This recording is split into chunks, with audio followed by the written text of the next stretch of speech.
Siti Hajar insya-Allah. Okay, jadi kalau kita terus kepada perbincangan kita lah kan, sembang santai kita pada hari ini.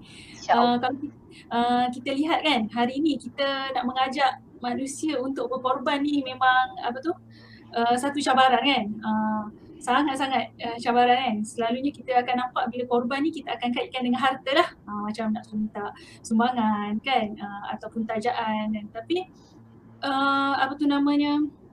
itu merupakan memang mujahadah lah untuk orang yang tak berkemampuan, satu masalah, dan orang yang kemampuan pun kadang-kadang diuji juga kan. Maksudnya rasa berat untuk memberi kan. Jadi tapi kita lihat Siti Hajar ni Allah bagi dia, Allah minta beliau korbankan benda lain kan. Maksudnya pengorbanan yang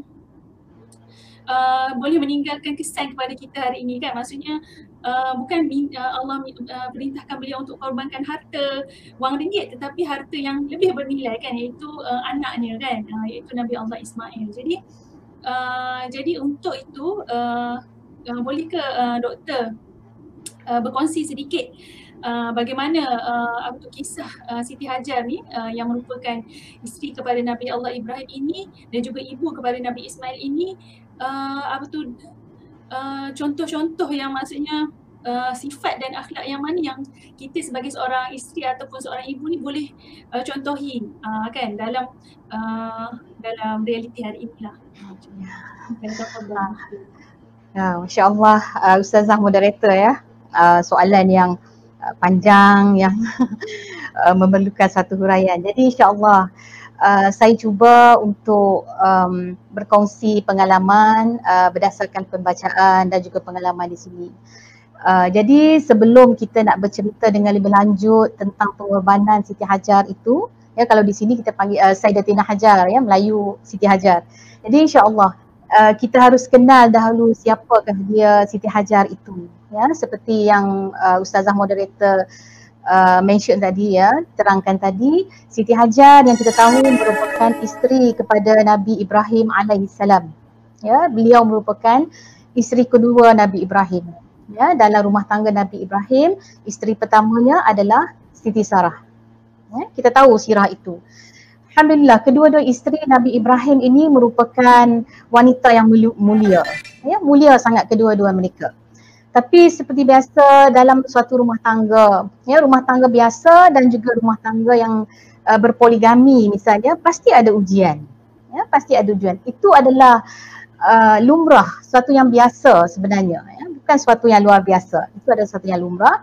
Dan Siti Hajar juga diuji. Ya. Justru Allah perintahkan Nabi Ismail untuk membawa Siti Hajar pergi jauh dari Palestin itu, ya, jauh daripada Siti Sarah untuk berada di suatu tempat yang jauh. Lalu dengan perintah Allah Subhanahu Wa Taala, Nabi Ibrahim pun membawa Siti Hajar yang pada masa itu bersamanya seorang bayi kecil, ya, Nabi Ismail alaihissalam. Maka mereka pun berjalan jauh ya, subhanallah. Macam mana kita nak tengok hebatnya Siti Hajar ini. Ya, sebelum tu Mushidah ya, Ustazah Mushidah, memang sirah Siti Hajar ini sangat dekat dengan hati saya. Ya, sangat dekat dengan jiwa.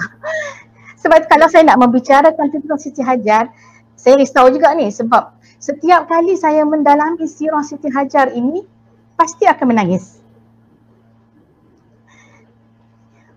Sebab mungkin sebab kita berada di Makkah ini ya sangat dekat ya, tempat-tempat yang kita pergi di sekitar Kaabah ya, bila kita bersa'i, semua tempat itu mendekatkan kita dengan keluarga Nabi Ibrahim alaihissalam. Okay, insya-Allah. Jadi bila Nabi Ibrahim alaihissalam membawa Siti Hajar ke Makkah itu, ya, ke suatu tempat yang bernama Bakkah pada masa tersebut, kita pun tahu dalam sirah ya, Makkah ketika itu adalah suatu wadi yang kering kuntang. Bayangkan ya, kita pergi ke suatu tempat yang kering kuntang, tidak ada apa-apa di situ. Tidak ada seorang pun manusia. Ya, panas terik, tidak ada manusia, tidak ada minuman, tidak ada air, tidak ada tumbuh-tumbuhan, tidak ada apa-apa. Subhanallah ya. Tapi atas perintah Allah SWT itu, Nabi Ibrahim bawa Siti Hajar ke situ. Ya, kita lihat bagaimana sifat Siti Hajar ni sebagai seorang isteri yang solehah, tidak banyak bertanya. Ya, hanya menurut Nabi Ibrahim, Cuma dia bertanya, adakah engkau akan tinggalkan kami di sini? Ya. Kalau tak silap saya sebenarnya lebih kurang 3 kali Siti Hajar bertanya kepada Nabi Ibrahim, nak tinggalkan kami di sinikah wahai Ibrahim? Ya, sehingga kali ketiga Nabi Ibrahim menjawab, belum menjawab lagi. Dan Siti Hajar bertanya, adakah ini adalah perintah daripada Allah Subhanahu Wa Taala? Lalu dijawab oleh Nabi Ibrahim alaihissalam, ya, ini adalah perintah dari Allah Subhanahu Wa Taala. Okey, jadi cuba dengarkan apa jawapan seorang isteri solehah ni. Ya, bila dengar itu adalah perintah Allah Subhanahu Wa Taala, lalu dijawab oleh Siti Hajar, kalau itu adalah perintah daripada Allah Subhanahu Wa Taala, maka Allah tidak akan mensia-siakan kami. Ya, subhanallah. Satu ucapan yang sangat mulia. Keyakinan yang sangat tinggi pada Allah Subhanahu Wa Taala. Ya, dia yakin bahawa kalau itu adalah perintah Allah, Allah tak akan biar dia begitu. Tidak akan sia-sia. Akan datang bantuan daripada Allah Subhanahu Wa Taala. Ya. Dan pada masa itu Nabi Ibrahim cuma bekalkan kepada Siti Hajar dan anaknya sebekas kurma, juga sebekas air. Begitulah lebih kurang. Ya. Jadi itulah bekalan yang ada untuk Siti Hajar dan anaknya Ismail alaihissalam. Ya. Dan persoalan timbul seterusnya bila makanan buah kurma tu, ya, tamar dah habis, air pun dah habis, ya, anak kecil ini menangis. Okay, anak kecil ini menangis dan di situlah kita nampak pengorbanan seorang ibu. Ya, dia berlari-lari tinggalkan anak sebentar di suatu tempat, lalu berlari-lari untuk mendapatkan makanan atau minuman atau mencari kalau ada siapa-siapa yang lalu lalang di situ. Tapi Masya Allah tidak ada siapa-siapa. Ya, bumi tandus. Ya, satu wadi yang gesang, tidak ada siapa-siapa.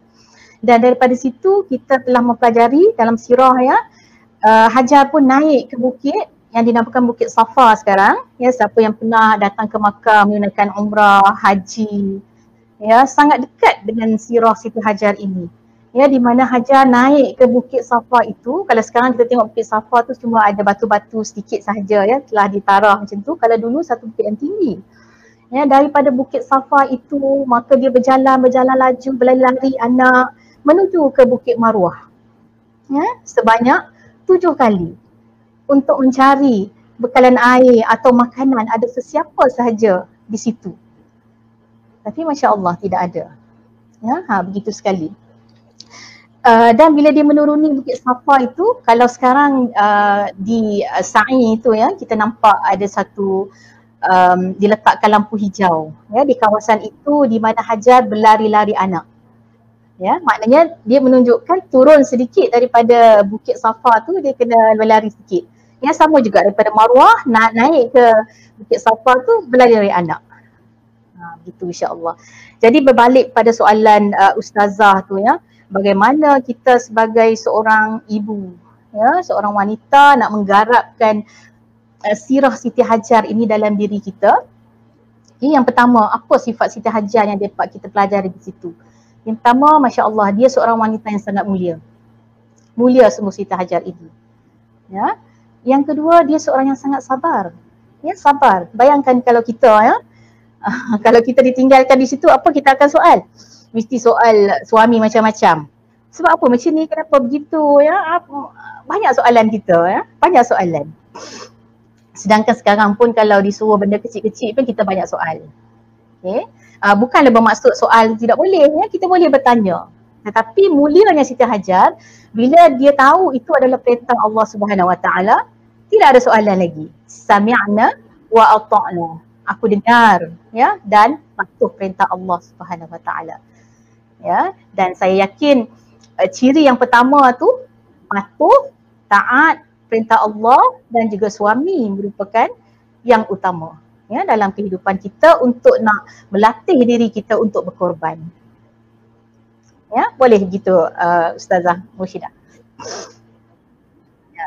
Okey, kupasan yang jelas daripada Dr. Azwar. Maksudnya tadi kan saya tanya macam mana apakah sifat-sifat yang ada pada Siti Hajar yang sepatutnya kita pada hari ini sebagai seorang wanita, seorang isteri, seorang ibu perlu contohi, kan. Jadi doktor highlightkan kat sini, kan. Antara yang pertamanya adalah sifat mulia, kan. Maksudnya sifat yang mana bila Siti Hajar tahu itu adalah perintah pada Allah, beliau tak banyak tanya lagi kan. Maksudnya dengar dan taat kan. So patuh dengan taat pada arahan Allah dan apa yang suami beliau diperintahkan lah. So taat je kan. Lepas tu dan sangat sabar kan. Maksudnya nak meniti hari-hari yang mendatang di tanah yang gersang kan, seorang diri bersama anak kecil tu bukan satu yang mudah kan. Even kalau kita nak musafir seorang-seorang pun mesti bawa duit banyak, makanan banyak kan, semua kena ada kan. Tanpa duit, tanpa makanan sikit je kan. Jadi Masya Allah kan. Tapi sebab dia yakin kan, dia kata seandainya ada perintah Allah, Allah tidak akan mensia-siakan kan. Jadi keyakinan yang sangat tinggi yang saya rasa jarang-jarang kita sendiri letakkan pada, maksudnya tawakal kita pada Allah SWT tu macam tu kan. Asalnya tawakal kita cakap tawakal tapi tak 100% lah. Maksudnya berbeza lah kat situ kan. Okay, jadi okeylah Ustazah, kalau kita tengok tawakalnya Siti Sarah ini ya, bagaimana konsep tawakal Siti Sarah itu? Tawakal di sini bukan bermaksud dia berserah begitu sahaja ya, tapi tawakal dia dengan usaha keras. Bila dia pergi ke Bukit Safa dan Marwah itu adalah usaha. Ya, itu adalah usaha dia untuk mendapatkan sesuatu. InsyaAllah. Betul kan? Sebenarnya setengah orang tawakal tanpa usaha, tapi ini usaha kan. Tawakal mesti ada usaha ya, usaha. Berserah. Lepas tu baru kita berserah diri pada Allah Subhanahu Wa Taala. Tawakal yang betul yang dilaksanakan oleh Siti Hajar yang maksudnya yang kita boleh jumpa kan. Okey. Jadi Masya-Allah. Jadi kita dah mengetahui maksudnya macam mana sejarah sejarah Siti Hajar kan apabila beliau ditinggalkan oleh Nabi Ibrahim alaihissalam di Mekah. Dan apabila beliau ditinggalkan bersama Nabi Ismail kan, Nabi Ibrahim diperintahkan untuk kembali ke Palestin kan. Jadi macam mana kan setelah itu Nabi Ibrahim kembali balik ke Mekah kan, maksudnya setelah 15 tahun kan lebih kurang Nabi Ibrahim kembali ke Mekah dan masa tu diperintahkan pula untuk menyembelih Nabi Ismail kan. Jadi kalau macam biasa kan, kalau kita melihat norma masyarakat ni, kalau orang nak sembelih anak ni satu benda yang sangat pelik dan orang kata kurang waras kan. Tapi macam mana sikap Siti Hajar kan yang apabila beliau mengetahui itu adalah perintah daripada Allah, Nabi Ismail pun tahu ini adalah arahan daripada Allah dan redha dan yakinnya ada hikmah yang Allah janjikan kan. Jadi soalan yang seterusnya, boleh ke doktor kongsikan bersama saya dan juga para penonton hari ini, maksudnya motivasi motivasi macam mana Siti Hajar dapat dan apa motivasi yang kita boleh ambil daripada kisah maksudnya redha dan tawakalnya Siti Hajar. InsyaAllah. Masya-Allah Ustazah Murshidah ya. Susah nak jawab soalan ni ya, sebab saya rasakan bahawa kadang-kadang bila kita bercakap tu agak mudah untuk kita bercakap, tapi bila tiba untuk praktik seharian kita agak sukar. Ya, agak sukar. Dan sekarang kita dah tengok macam mana Siti Hajar itu kuat sungguh motivasi dia ya, begitu. Jadi insya-Allah, sebab kita tengok kalau kita anak jatuh luka sikit ya, luka di tangan, belum putus kaki lagi katakan ya, luka sikit di tangan kita dah susah hati bawa pergi hospital semua, dia terjatuh dahi dia bengkak misalnya, kita susah hati ya. Subhanallah. Jadi kita lihat dari kisah korban Nabi Ibrahim terhadap Nabi Ismail ini ya, bila Nabi Ibrahim meninggalkan anaknya, tiba-tiba dia datang dan memberitahu pada Nabi Ismail akan firman Allah SWT dalam surah Al-Saffat ayat 102. Kan dalam surah itu di mana Nabi Ibrahim berkata kepada Nabi Ismail, aku bermimpi bahawa Allah memerintahkan aku untuk menyembelih kamu. Ya, untuk menyembelih kamu. Subhanallah, apa yang diucapkan oleh seorang anak yang sangat soleh ini ya, hasil didikan dengan seorang ibu yang sangat mulia. Okay, kata Nabi Ismail alaihissalam, wahai ayahku, lakukanlah seperti mana yang Allah perintahkan kepadamu, nescaya kamu akan dapati aku termasuk dalam orang-orang yang sabar. Ya, subhanallah. Bagaimana dia dapat kekuatan ini ya? Maknanya bila ayahnya berkata begitu, dia sangat tenang dan taat kepada perintah Allah. Dari mana dia dapat ketenangan dan boleh taat kepada perintah Allah ini? Tidak lain tidak bukan motivasinya daripada asuhan ibunya Siti Hajar. Ya, motivasi daripada ibunya Siti Hajar. Ya, Siti Hajar. Dan kita tengok kasih sayang seorang ibu itu. Ya, kasih sayang seorang ibu berbanding dengan kasih sayang atau ketaatan dengan Allah Subhanahu Wa Taala. Jadi sekarang kita berbalik dengan taat kita kepada perintah manusia atau taat kita kepada perintah Allah Subhanahu Wa Taala. Jadi kisah Nabi Ibrahim ini memang jelas kepada kita, seluruh ahli keluarga Nabi Ibrahim alaihissalam, daripada isteri hingga anak, semuanya taat kepada perintah Allah tanpa ada sebarang reserve. Reserve kita katakan, sebab kadang-kadang dalam diri kita ni kita boleh cakap, ya aku taat perintah Allah, aku dengar ya Quran ada dan kita faham, tapi dalam hati kecil kita ada sedikit ruang yang kita reserve. Ya, kalau buat begini bagaimana? Ya, kalau buat begini apa jadi? Tapi dalam diri mereka ini, ya, tidak ada langsung reserve. Okay, itulah antara kuncinya. Ya, itu antara kuncinya. Dan kalau kita tengok apakah yang memotivasikan Hajar itu?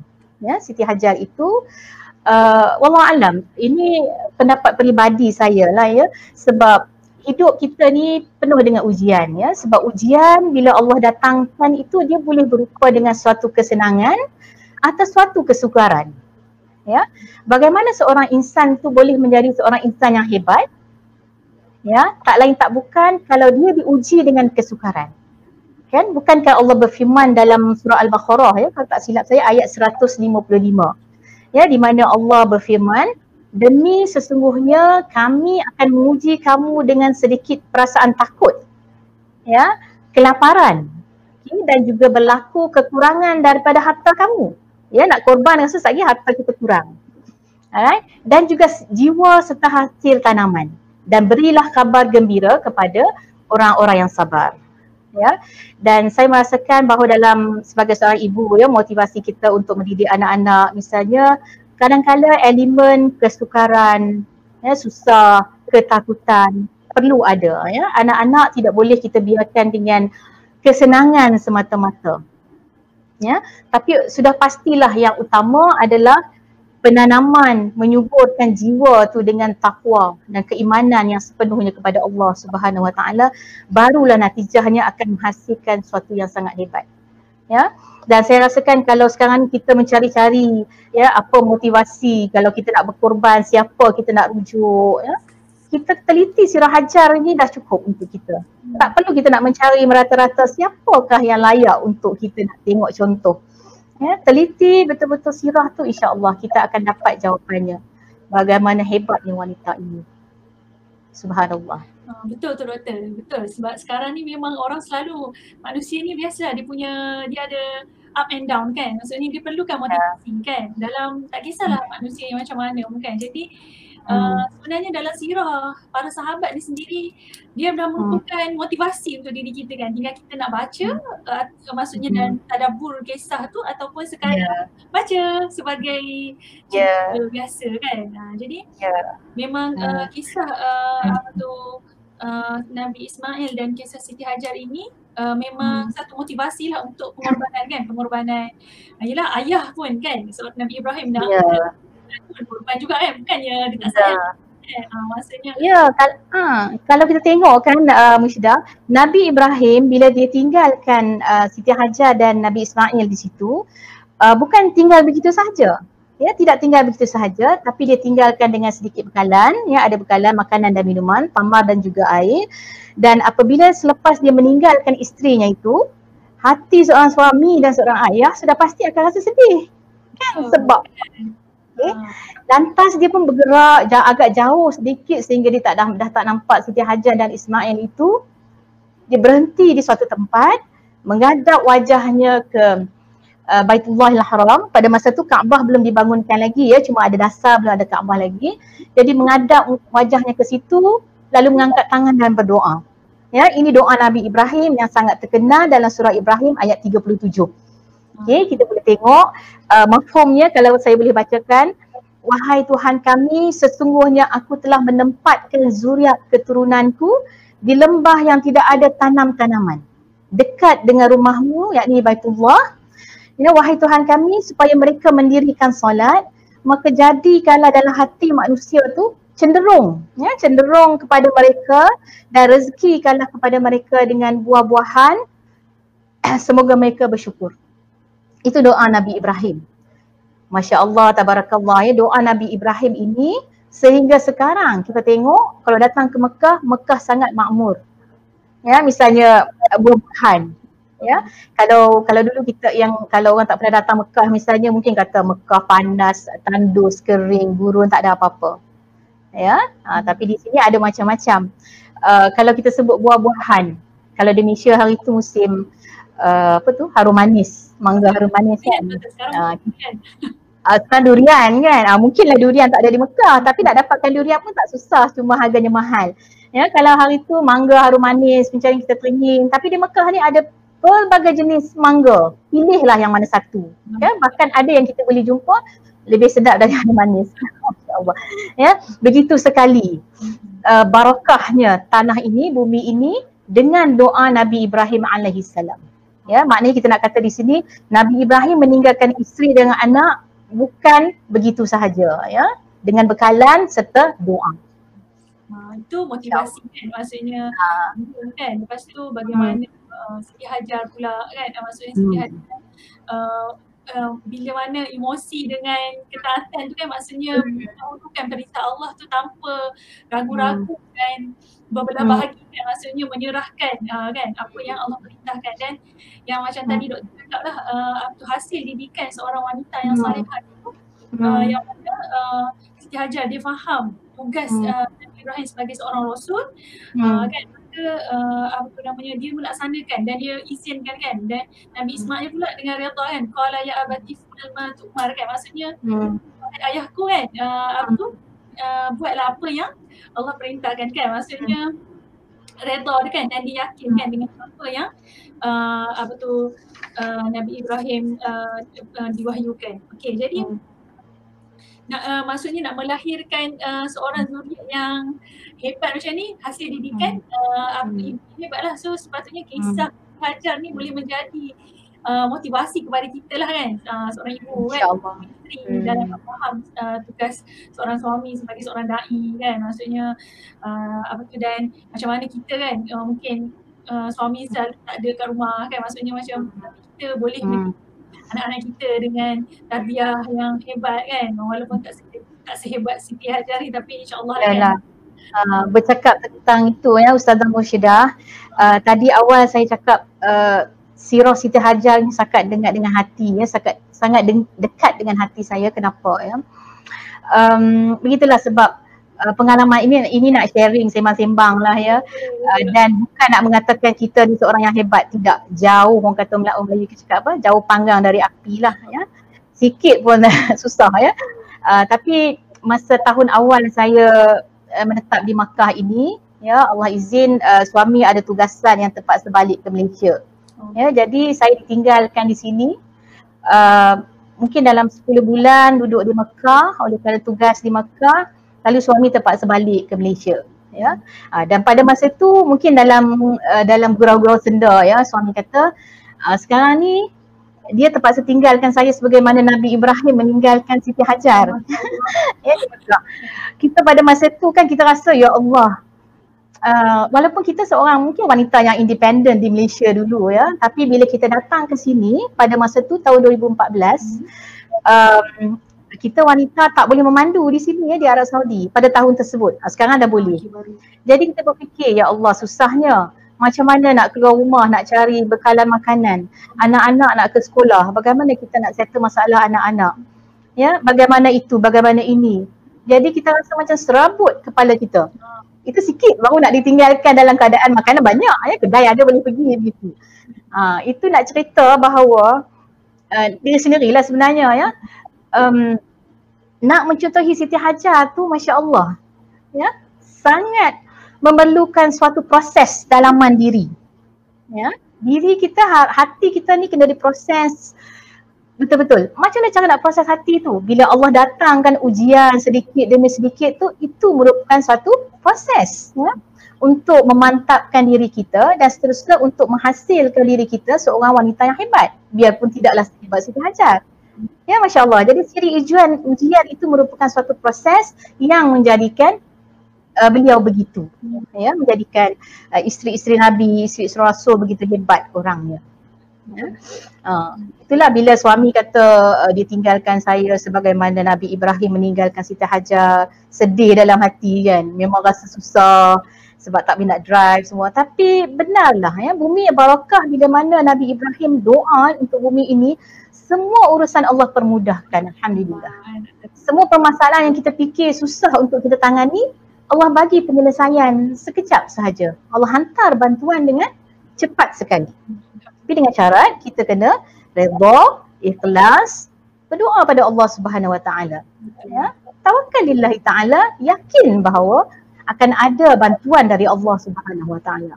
Ya, persoalan kita sekarang, masalah kita sekarang, macam saya cakap tadi, kita tidak ada keyakinan yang sepenuhnya. Ya, saya bercakap pada diri sendiri lah sebenarnya. Ya, apa yang saya cakap tu lebih pada merujuk pada diri sendiri. Kita cakap kita redha, kita cakap kita sabar. Tapi semua kita tidak sepenuhnya, ya. Tapi di sini bukanlah maksud saya kita nak salahkan diri sendiri, kenapa aku tak boleh. Ini merupakan siri-siri dalam proses untuk membaiki diri kita, insya-Allah. Ya. Wallahualam. Sebabnya kalau redha tu, kalau kita betul-betul letak 100% maksud kita redha dengan apa yang Allah susun tu, sebenarnya Allah nak hadiahkan kita samping yang lebih istimewa kan. Cumanya kadang-kadang kita tak 100% redha tu, kita mungkin letak insya-Allah 80 tu tinggi lah. Betul sangat Ustazah. Kalau tengok dalam sirah Siti Hajar tu ya, bagaimana bila dia bertakwa, tawakal yang tinggi, Allah kurniakan satu kebaikan yang sangat besar. Bukan saja untuk dia dan anaknya, sehingga kita sekarang. Apa dia? Zam-zam itu. Ya, Allah berikan Zam-zam. Itu ada kurniaan ya Allah yang maha besar sehingga ke hari ini tidak pernah kering telaga Zam-zam itu. Ya, sehingga kita dapat merasainya. Ya, insya-Allah pahala itu mengalir kepada Siti Hajar apabila kita bersaing misalnya. Itulah insya-Allah. Okey, jadi alhamdulillah kan kita dah tahu kan kisah Siti Hajar sedikit, maksudnya yang boleh macam mana pengorbanan Siti Hajar dalam sebagai seorang isteri kepada seorang rasul kan, kepada Nabi Ibrahim alaihissalam dan juga ibu. Maksudnya kita dah nampak skop Siti Hajar ni daripada skop seorang isteri, seorang ibu kan, yang maknanya dua-dua memerlukan pengorbanan kan, dan kita tahu macam mana motivasi kan yang diperolehi oleh Ismail ni, saya diperolehi oleh hasil didikan ibu yang hebat lah. Okey, jadi kesempatan sebab doktor pun sekarang berada di Mekah kan, jadi kita nak ambil peluang juga nak minta doktor kongsikan macam mana pengalaman doktor selama lebih 6 tahun berada di Mekah ni, maksudnya dalam mengerjakan menerima kan, maksudnya macam mana kita nak ibadah korban, maksudnya dalam pengalaman doktor dalam hari-hari hari raya haji kan, maksudnya dalam melaksanakan ibadah korban. Boleh doktor kongsi sikit untuk kami di penonton di Malaysia? Ya, baik, insya-Allah Ustazah Mushidah ya. Alhamdulillah bila Allah bagi kesempatan saya untuk tinggal di sini dan Allah rezekikanlah untuk menunaikan ibadah haji. Ya, sebab saya dah selesai ibadah haji yang wajib untuk diri. Jadi tahun-tahun bila saya berada di sini, haji itu saya lakukan sebagai badal haji lah. Ya, badal haji untuk saudara mara, kawan-kawan begitu ya. Dan alhamdulillah ibadah haji ini ada sinonim dengan ibadah kurban ya. Kalau kita tengok kalau di Malaysia tu ibadah kurban meriah lah ya, seekor lembu misalnya, kita ramai-ramai ikat lembu kat tepi padang, lepas tu ramai-ramai tengok lembu disembelih dan sebagainya. Tapi di Mekah khususnya cara korban yang dijalankan di sini adalah lebih sistematik. Ya, alhamdulillah tahun ini saya berpeluanglah untuk in charge korban lah di Mekah, dan sempat saya pergi melihat di pusat sembelihan ya, sebab ialah kita tahu di Mekah jemaah haji ramai, kecuali tahun inilah ya, kecuali tahun ini. Tahun-tahun sebelum ini jutaan, lebih daripada 2 juta jemaah haji berkumpul dan melakukan kurban. Jadi sudah pasti kerajaan Arab Saudi kena melakukan sesuatu yang lebih sistematik. Jadi ibadah korban ini dilakukan di pusat-pusat sembelihan. Mungkin adalah di kampung-kampung tapi tidak begitu terkenal ya. Yang lebihnya kalau di Mekah ini kita buat ibadat korban itu di pusat sembelihan, dan alhamdulillah saya ada kesempatan lah ya pernah pergi ke suatu tempat sembelihan yang besar ya di Mekah ini, iaitu di Mina Muasim. Ini saya sempat sediakan satu video perjalanan kami untuk nak pergi tengok semula pusat sembelihan ya. Ini adalah kita dah menghampiri ke pusat sembelihan. Kalau kita tengok pusat sembelihan ini adalah satu pusat yang sangat luas, sangat besar dan mempunyai sistem yang sangat canggih, sistematik ya. Itu kalau nampak warna hijau ke apa ya, luas, sangat luas. Bila kita nak buat sembelihan di sini, kita ada beberapa option. Ini semua ya pusat sembelihan ya. Sembelihan jemaah haji boleh terus datang ke sini kalau nak buat. Kalau dia nak tengok sendiri sembelihan dia, just pergi beratur dekat kaunter. Kat belakang ni ada kaunter ya, kita bayar duit, kita beritahu nama kita semua, dia bagi satu tiket. Ini dia ya yang hijau tu. Ni kalau tengok Al-Bahi ni adalah satu organisasi yang mengendalikan proses sembelihan di Makkah. Dia adalah NGO yang non-profit ya, tidak berdasarkan keuntungan. Ni kalau tengok itu kaunter, kita berbaris di situ. Saya ada pengalaman ni ya. Bayar duit, dapatkan tiket, terus masuk ke tempat sembelihan tersebut. Dan dia akan agihkan kepada kita sedikitlah bahagian kita tu. Ini contoh ya, pusat sembelihan. Bukan ini sahaja, di Mekah ada beberapa lagi. Ya, sebab kita tahu sembelihan sangat banyak di Mekah, jutaan sembelihan. Ni tempat pemotongan haiwan moden. Okay. Ini dia ya. Ini tempatnya. Musyidah kalau datang ke Mekah nanti boleh. Ya, daripada kemah Mina jemaah haji Malaysia tu tak jauh, lebih kurang dalam sekitar 15 minit sahaja berjalan kaki. Ya, boleh saksikan sendiri. Tapi kalau tak ada kesempatan tu nak pergi ke tempat sembelihan itu, bolehlah buat korban online. Ya, haluan pun ada banyak buat korban, tapi kalau untuk di Mekah ini boleh saja insya-Allah. Okey. Okey, Alhamdulillah kan. Apa tu namanya, doktor dah berkongsi sedikit pengalaman. Okey, untuk para penonton kan, kalau sekiranya ada apa-apa persoalan, boleh tinggalkan. InsyaAllah saya akan utarakan nanti untuk dijawab oleh doktor lah. Okey, sebarang persoalan. Soalan dah tak ada? Tak ada.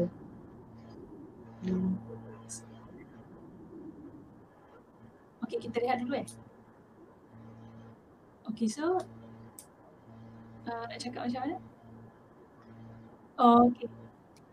Okey, kita berhenti rehat dalam 5 minit insya-Allah. Nanti kita jumpa selepas ni.